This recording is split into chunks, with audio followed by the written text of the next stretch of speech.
Welcome back to the show, everybody. Listen to some of these headlines here. Ripple Swell Conference has begun. New all-time highs for Bitcoin, Ethereum, and the crypto market space. What's this starting to sound like to you? Because I know what it's sounding like to me. Bull cycle is underway, and we're also going to talk about a new product launch for Ripple itself and DTCC, Depository Trust Clearing Corporation, which happens to be systemically important, is launching digitization, tokenized securities, and everything that you need to know about it. What's it running on? Let's roll that beautiful intro and find out. This is Digital Perspectives with Brad Kimes. Subscribe for new content notifications. Now, here's Brad Kimes. Come on in. Welcome back to the show, everybody. You can follow me on Twitter at @BackUpBradleyAbove, and everything that we're talking about here today. $2.901 trillion market cap, ladies and gentlemen. Fresh money is up in this space, and I bet you the majority of it isn't even retail. It's institutional money, because that's the kind of money that can move the needle very quickly. Right now, we're looking at Bitcoin at $66,766 plus, Ethereum $4,700 plus. We see Cardano at $2.28. Up over 11% right now. Solana is looking at $240.54, and we see XRP at 126. We know if we stay above 122, 123, we should have a strong opportunity to head towards the upside of $1.40 plus. So looking right here at 125 right now on Fiat Link, ranging between 123.18 on the low end and 128.99 on the high side. Now let's take a look at this. The numbers are brought to you by Link2.com, private investing made simple. Yes, you have to be an accredited investor. You have to have made at least $250,000 as a couple for 2 years in a row, or as an individual for 2 years in a row here in the United States, or have $1 million worth of assets, not counting your private home, or a couple could make $300,000 a year, and you could qualify with that as well. So those are the basic loose framework there to qualify as accredited. But the reason I have been showing this to you for the last year is because I'm not planning on what's going on today. I'm planning on for what's going on tomorrow. So for those of you that are hearing my voice and going, Brad, I'm not accredited. Yeah, well, I believe we're in a bull cycle. We just told you that we're seeing new all-time highs for crypto market cap, Bitcoin, Ethereum, I believe soon to be XRP. None of this is financial advice, but my personal perspective on this is we couldn't be in a better spot. And at some point, I want to be able to diversify some of my gains that I get in this space to another area. And that area for me is right here in private tech equity. That's what I'm talking about.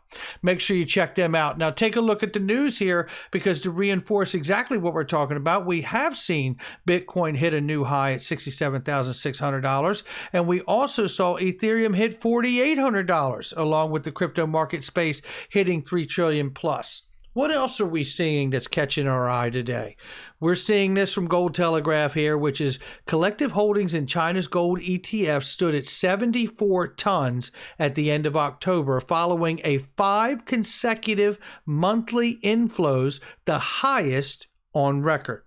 You said, wait, I'm following crypto. What's this all mean? Well, I'll tell you what it means to me on the macro.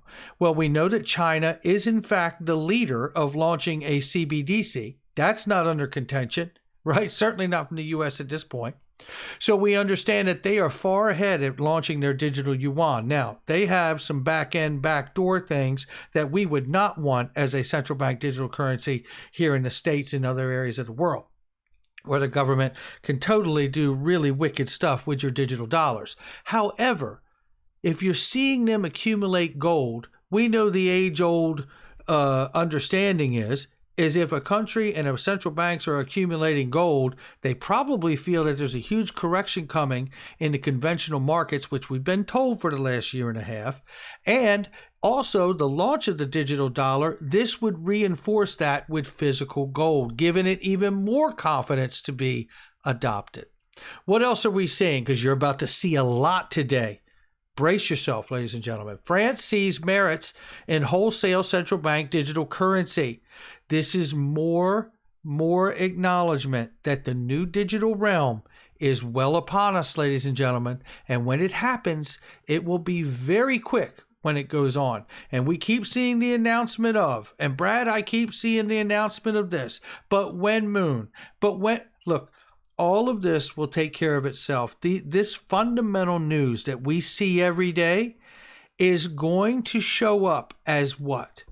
As real practical application of the adoption and the use of the new digital revolution, the new digital industrial revolution, which is crypto, which is blockchain.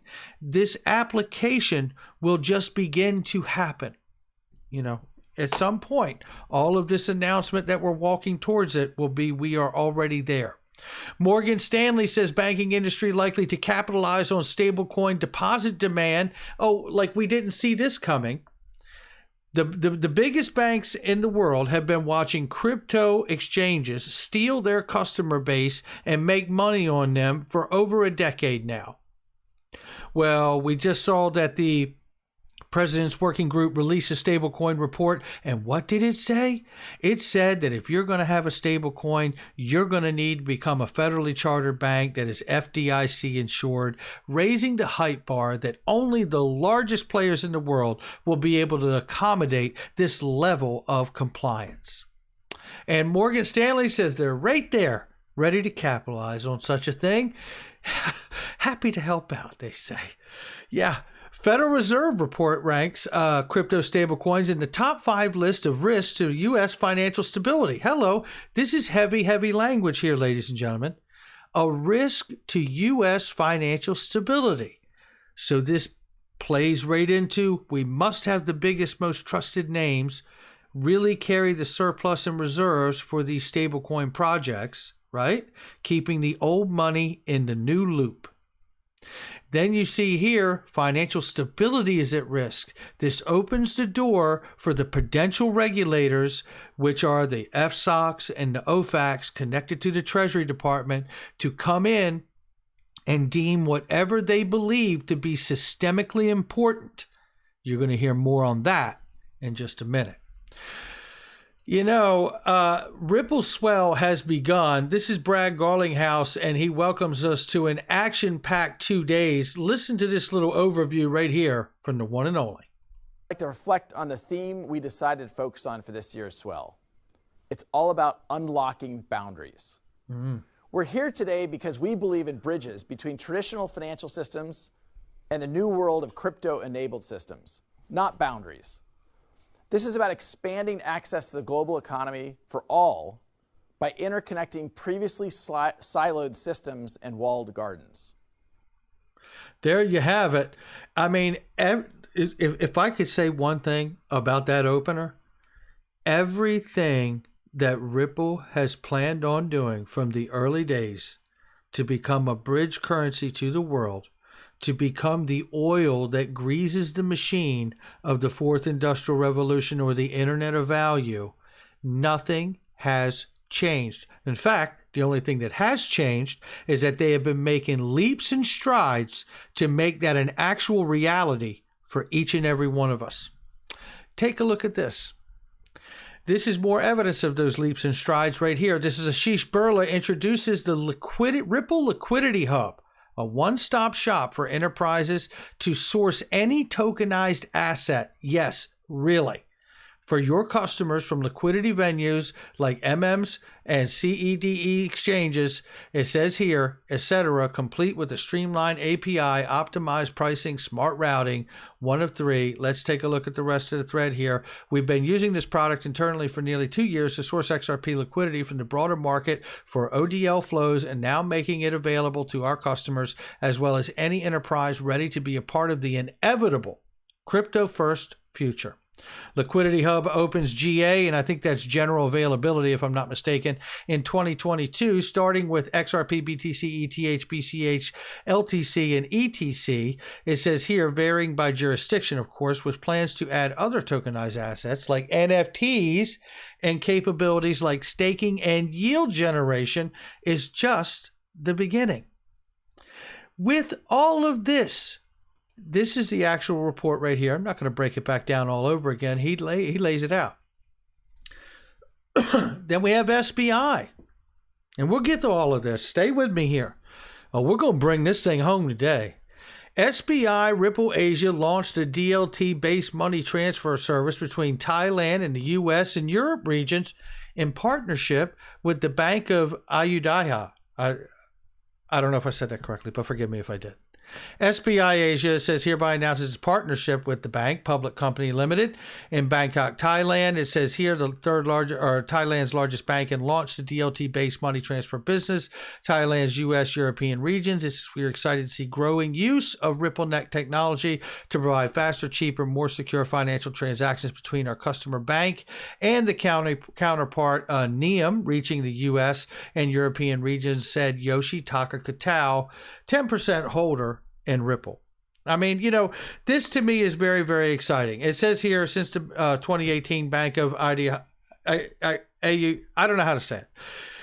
The Bank of A has been partnered with Ripple to offer this most innovative real-time cross-border financial transaction between Thailand, Laos, and by using RippleNet's next-generation payment infrastructure. What else do we need to know? It's all unfolding, and it's unfolding around the world regardless of the SEC Ripple lawsuit. In fact, in lieu of it, right? Isn't that also true? Is that we're also talking about the idea and understanding here that we're watching this roll out in the rest of the world, and this has to be a glaring example to anyone involved in this case, the judge or otherwise. They have to look at the cases that are being rolled out right now for the usage of Ripple and XRP.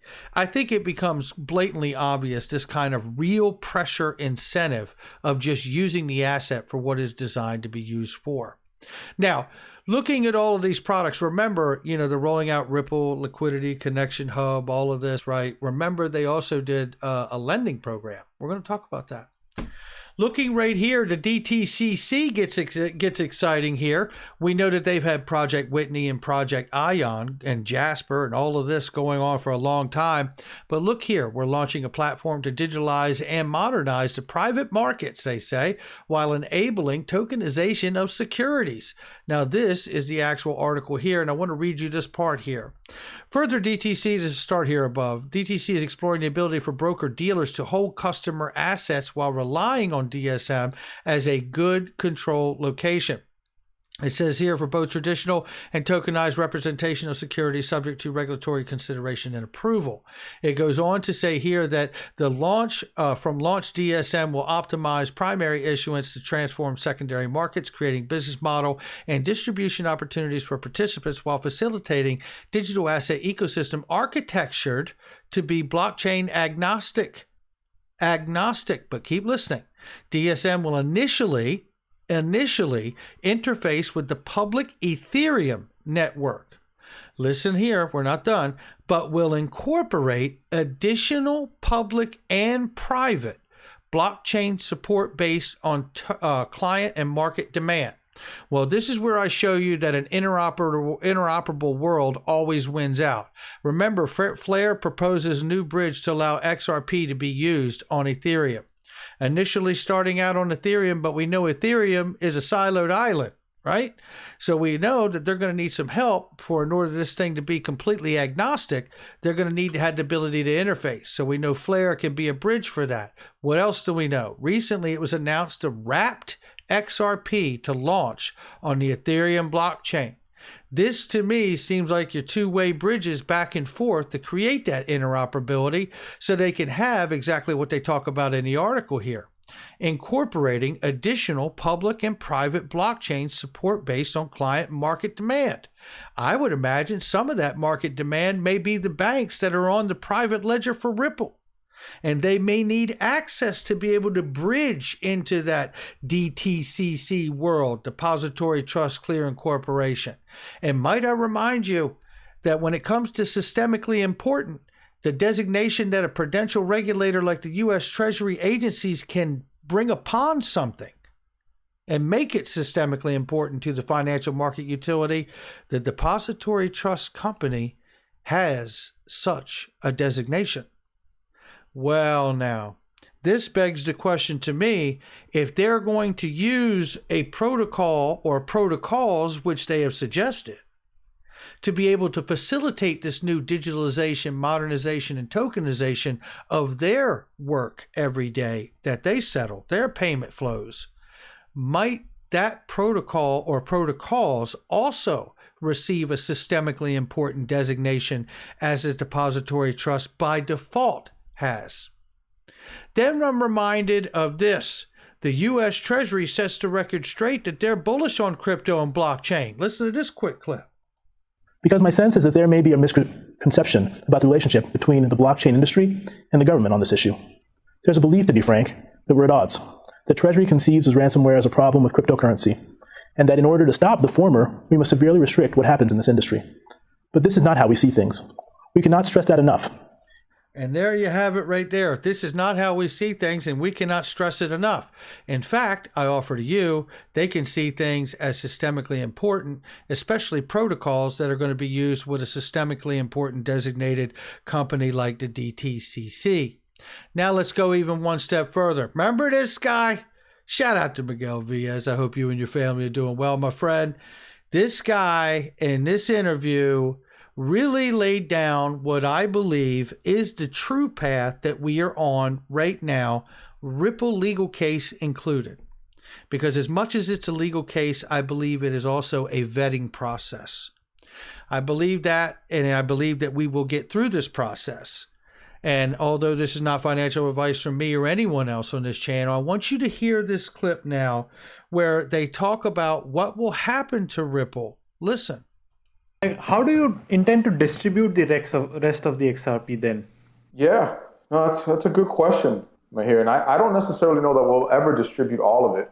In my mind's eye, there's a possibility where, we end up more of a lending kind of, more of a lender of last resort capacity, maybe.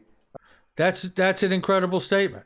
Remember when they opened this secure upfront capital for your payment, send now, pay later with a line of credit? A lender of last resort? Isn't this what this is? Let me show you this. Check it out. As to when something is a note, called the Reeves test. The Reeves test. Thurgood Marshall, a few decades ago. We've talked about this. Now take a look at this. When something is a note, right? And it could be a security or non-security. If it's less than a 9-month contract, it's a non-security note by default, right? Or if it follows in the list of any of these judicially determined core tenets to when something is not a security as well. This falls outside the definition of a security. A note delivered in consumer financing. Wow, that's interesting. Because they have a line of credit program right here, consumer financing to their customers, or you could look at it as a short-term note secured by an assignment of accounts receivable, or maybe you could even look at it as a note simply formalized, open account incurred in the ordinary course of business, right? Particularly as in the case of a customer of a broker, it is collateralized. A note evidencing loans by a commercial bank for current operations. That's when it could be a non-security designation. Think about that and that line of credit there. Think about the understanding of what a note is and whether it is a security or not a security. Think about the idea that we understand that Ripple does in fact have a private ledger for central banks. Think about the public-private relationship to help the siloed island network of the public Ethereum blockchain. The wrapped XRP that's recently been created, right? Or the bridge from Flare or Wand Chain. All of these really create an opportunity to provide the interoperable access and experience that the entire institution would need, right? It's pretty interesting when we look at this stuff and see how it's all really coming together. This new liquidity hub for any asset that they're talking about here. BTC, ETH, LTC, ETC, BCH, and XRP, depending on your geography, right? So this gets interesting for me to see these products continually rolled out by Ripple in this manner. You have to wonder if at some point they have to become a bank because they're doing banking activities here. And that to me is pretty remarkable in and of itself. But let's keep listening because I want you to hear another couple clips out of this before this video gets too long. Keep listening here. I think that would be a little strange for a software company, and maybe some things would have to change structurally. Maybe we have to have a different organization or something. Who knows? Right. Who knows? You know what I mean? But that's where the idea comes in that they could be a note. A designation of a note for XRP and become a bank as central bank, like Ripple has their own money. And they obviously have instituted their own monetary policy by locking up the XRP in a structured escrow release, right? So let's listen again here too. He makes so many incredible comments here that are necessary to hear. Listen to this. Right. But as these capital markets develop, as liquidity develops, there are going to be folks who, if they want to provide liquidity in the asset, don't want to necessarily own the asset because that puts them in harm's way for price movements. So if you can borrow the asset and create liquidity that way, it's actually a much more efficient way to be part of the liquidity mechanism. It's how traditional capital markets work. I mean, my first job on a trading desk was managing the repo book, the overnight Tom Next kind of liquidity provision that every day we had to roll. There's nothing like that in digital assets. Isn't it now? Liquidity hub?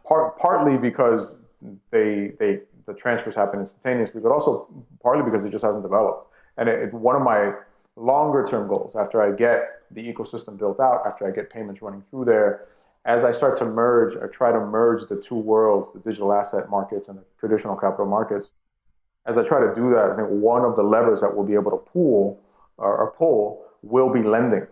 And as a result, I don't necessarily know that we'll need some XRP, right, in order to do that. So I guess a long-winded way of saying, I'm not sure we'll ever get rid of all of it and sort of let it all out into the wild, partly because there is some utility for us or maybe some other, organization having it to make sure that the markets are always liquid. And so you have to ask yourself right there, does RippleNet become some kind of banking enterprise? We know it's already like a more modern version of Swift, right? And certainly more efficient and effective, right? So you have to wonder if that happens that way, if Ripple themselves have to file for a banking charter and become a central bank of sorts with this new digital bridging asset that could be looked at as a banking note product that could be a non-security designation for anybody using it in the sophisticated financial institutional world. I don't think any of these things are out of the question. In fact, the more and more I'm seeing each day, the more it becomes a point of maybe we will see this take place, because ultimately they continually keep moving towards this ultimate end goal, it seems. The most fascinating thing I've ever followed in my life. It really is. And I'm glad to be on this journey and grateful to be on this journey with each and every one of you. Make sure you hit the like and subscribe, leave a comment below. Shout out to Mike Jansen. What a great conversation we had today. Really appreciate you, brother. No doubt about it. And we will be doing another project soon together. You can count on it. And make sure you hit the like, subscribe, leave a comment below, share with somebody you know. Check out all the links in the comment section and description box. They are trusted, vetted links of products and services I use each and every day. And they are great specials and deals associated with them, but you got to click the links in order to get them. I'll catch all of you on the next one.